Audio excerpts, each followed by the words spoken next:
एक बार तथागत गौतम बुद्ध अपने कुछ शिष्यों के साथ एक पहाड़ी में से गुजर रहे थे। बरसात का मौसम था। पूरी पहाड़ी हरे भरे पेड़ पौधों से भरी पड़ी थी। पहाड़ी के नीचे एक नदी अपनी कलकल करती आवाज के साथ बह रही थी। कुल मिलाकर पहाड़ी के आसपास का वातावरण बहुत ही मनमोहक प्रतीत हो रहा था। तभी अचानक गौतम बुद्ध और उनके शिष्यों ने देखा कि सामने से एक इंसान क्रोध भरी अवस्था में पहाड़ी के शिखर की तरफ बढ़ा चला आ रहा है। उसकी आंखें क्रोध से लाल हो रही थी। वह चिल्लाता हुआ आ रहा था, सब नश्वर है, सब झूठ है और सबसे कुरूप है ये जीवन। साथ ही उसकी आंखों से आंसू भी बह रहे थे। तथागत गौतम बुद्ध उस व्यक्ति को देखते ही समझ गए कि यह पहाड़ी के शिखर से कूदकर आत्महत्या करने जा रहा है। इसलिए बुद्ध पहाड़ी के शिखर पर ही खड़े रहे। जैसे ही उस व्यक्ति ने पहाड़ी के शिखर से छलांग लगाने की कोशिश की, बुद्ध ने उस व्यक्ति का हाथ पकड़कर उसे अपनी तरफ खींच लिया। वह व्यक्ति जोर से चिल्लाया, छोड़ो मुझे, छोड़ो, आप होते कौन है मुझे रोकने वाले? मेरे जीवन पर केवल और केवल मेरा अधिकार है। मैं इसके साथ जो चाहूंगा वो करूंगा। बुद्ध ने कहा, नहीं, सिर्फ तुम्हारा नहीं, उस माता का भी अधिकार है जिसने तुम्हें जन्म दिया। उस पिता का भी अधिकार है जिसने तुम्हारा लालन पालन किया। उस गुरु का भी अधिकार है जिसने तुम्हें शिक्षित किया। तुम्हारी पत्नी, तुम्हारे बच्चे, बहुत लंबी श्रृंखला है जिनकी वजह से तुम आज यहाँ हो। उन सब का तुम्हारे जीवन पर अधिकार है। यह सुन उस व्यक्ति का क्रोध थोड़ा सा शांत हुआ। बुद्ध ने उसे एक पत्थर पर बिठाया और कहा, अगले कुछ क्षणों तक लंबी और गहरी सांसें लो और अपनी श्वास पर ध्यान केंद्रित करो। व्यक्ति ने अगले कुछ क्षणों तक आंख बंद कर लंबी और गहरी सांसें ली। फिर बुद्ध ने उसके कंधे पर हाथ रखते हुए कहा, उठो। क्षणिक आवेग था मन का, अब वो शांत हुआ। व्यक्ति ने दुखी मन से आंखों में आंसू भरकर कहा, क्षणिक नहीं, मैं इस नगर के सबसे अमीर व्यापारी का बेटा हूं। मैंने अपने जीवन में सब कुछ पाया, सुख, धन, ऐश्वर्य, काम वासनाओं की पूर्ति, लेकिन वो सब क्षणिक था। जब भी अपने अंदर झांक कर देखा, एक गहन अंधकार ही पाया, बहुत ही गहरी पीड़ा पाई और बहुत ही सूनापन पाया। अब तो इस जीवन से कोई लगाव ही ना रहा। अब तो मुझे इस जीवन को जीने का कोई सार ही नजर नहीं आता। यह सुन बुद्ध ने कहा, इच्छा जब तड़पती है तो हमें लगता है कि जब वो पूर्ण होगी तो हम तृप्त हो जाएंगे, परंतु जैसे ही इच्छा पूर्ण होती है हमारा मन फिर से शून्यपन से भर जाता है। जानते हो क्यों? जब इच्छा की कामना थी तो वो हमारे लिए एक स्वप्न था। जब इच्छा पूर्ण हुई तो अंतर्मन समझ गया कि ये भी एक स्वप्न ही है, एक क्षण भी ना पकड़ सके और हाथों से फिसल गया। यह सुन उस व्यक्ति ने बुद्ध से पूछा, तो क्या इस जीवन में कुछ भी अनश्वर नहीं है? क्या कुछ भी ऐसा नहीं है जो अविनाशी हो, जो हमसे छूट न सके? बुद्ध ने कहा, है। बाहर के सुखों को भोगने की इच्छा को खत्म करो। बाहर भागते रहने से कुछ नहीं होगा। जीवन से घबरा, उससे दूर भागने से भी कुछ नहीं होगा। तुम्हें अपनी जीवन यात्रा अपने अंदर की तरफ मोड़नी होगी, वहीं तुम्हें शांति मिलेगी, ऐसी शांति जिसे कोई नष्ट नहीं कर सकता। उस व्यक्ति ने बुद्ध के सामने हाथ जोड़ लिए और कहा, कौन हैं आप और आप ये सब कैसे जानते हैं?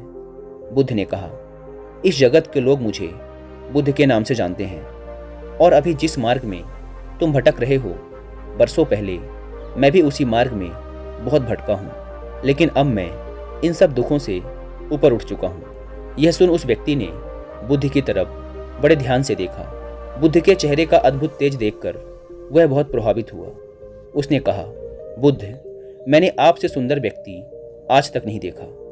यह सुन बुद्ध ने कहा, इतने समय से मैं तुम्हारे सामने ही खड़ा था, लेकिन तुम मुझे देख ना सके क्योंकि तुम्हारी आंखें क्रोध में अंधी होकर हर तरफ केवल अंधकार ही देखना चाहती थी। मनुष्य अपने मन में जैसी चाहे वैसी दुनिया बना सकता है और देख सकता है। व्यक्ति ने कहा, सत्य कहा आपने, आप महात्मा हैं, लेकिन मैं दुखी हूं अपने अंतर मन से। मेरा नाम यश है। एक धनी व्यापारी घराने में मेरा जन्म हुआ। जीवन में किसी भी चीज की कोई कमी नहीं थी। मैंने हर सुख भोगा, अपनी अनंत वासनाओं की पूर्ति करता रहा, पर अंदर ही अंदर मेरा मन घुटता रहा। मैं अंदर से और नीरस होता रहा। अब तो जीवन के प्रति कोई लगाव ही शेष नहीं रह गया। मैं क्या करूं? बुद्ध ने कहा, कितने मनुष्य हैं जो कि शारीरिक रोगों से पीड़ित हैं, धन के अभाव से पीड़ित हैं, अन्याय से पीड़ित हैं, पर उतने ही मनुष्य मानसिक रोगों से भी पीड़ित हैं। बुद्ध ने पहाड़ी के चारों तरफ इशारा करते हुए कहा, देखो यश, यह दृश्य देखो। उस व्यक्ति ने पहाड़ी के चारों तरफ बड़े ध्यान से देखा। अब तक उसका मन बुद्ध की बातें सुनकर पूरी तरह से शांत हो चुका था। पहाड़ी के चारों तरफ ध्यान से निहारते हुए उसने कहा, वाह, अद्भुत, कितना सुंदर दृश्य है। बुद्ध ने उस व्यक्ति से पूछा, जब तुम कूदने जा रहे थे तो क्यों तुम इस सौंदर्य को नहीं देख सके? व्यक्ति ने कहा, क्योंकि मैं कुछ भी देखने के लिए तैयार ही नहीं था। मैं तो केवल अपने ही दुखों की प्रतिध्वनि देखना चाहता था। बुद्ध ने कहा, अभी भी आसपास का वातावरण वैसा ही है जैसा पहले था, यह बिल्कुल नहीं बदला, लेकिन तुम्हारी आंखें बदल गई और तुम्हें सब कुछ अच्छा लगने लगा, क्योंकि अभी तुम शांत हो, स्थिर हो। किसी भी चीज की अति, फिर चाहे वो सुख की ही क्यों न हो, अंततः वह दुख को ही जन्म देती है। इसलिए मध्य में रहो, तो जो जैसा है वैसा ही दिखेगा। दुख में ना ज़्यादा दुखी हो और सुख में ना ज़्यादा सुखी। हर परिस्थिति में शांत और स्थिर रहने की कोशिश करो। अगर मेरे बताए इस मार्ग पर चलोगे तो परम शांति पाओगे। बुद्ध के मुंह से ऐसी बातें सुन वह इंसान बुद्ध के पैर पकड़ लेता है और कहता है, क्या आप मुझे अपना अनुयायी बनाएंगे? बुद्ध ने कहा, तुम इस नगर के सबसे अमीर व्यापारी के बेटे हो। तुमने अपना जीवन बहुत ही संपन्नता के साथ जिया है, इसलिए मैं तुम्हें कुछ बातें पहले ही बता दूं। हम भिक्षुओं का जीवन सादगी से जुड़ा है। धरती हमारा बिछौना है और जो भिक्षा में मिले वही हमारा भोजन। व्यक्ति ने कहा, जहां मेरी चेतना का ही अस्तित्व ना बचे, मैं उस तपस्या के लिए भी तैयार हूं। बुद्ध ने कहा, हर वो इंसान जो इस पृथ्वी पर जन्मा है उसे परम ज्ञान पाने का अधिकार है, बस पहला पग उसे उठाना है। व्यक्ति ने हाथ जोड़कर कहा, बुद्ध, मैं तैयार हूं। बुद्ध ने कहा, तुम अपना शीश कटवा सकते हो? व्यक्ति ने कहा, मैं अपना शीश देने के लिए भी तैयार हूं। बुद्ध ने कहा, शीश देने की बात केवल एक प्रतीक मात्र है। शीश देने को वही तैयार होता है जो अपने अहंकार का शीश काट अपने गुरु के चरणों में रख सके। उस व्यक्ति ने बुद्ध के चरणों में अपना सिर रख दिया। बुद्ध ने उसे आशीर्वाद दिया और वह व्यक्ति बुद्ध के शिष्यों के साथ मिल उनके साथ ही आगे बढ़ चला।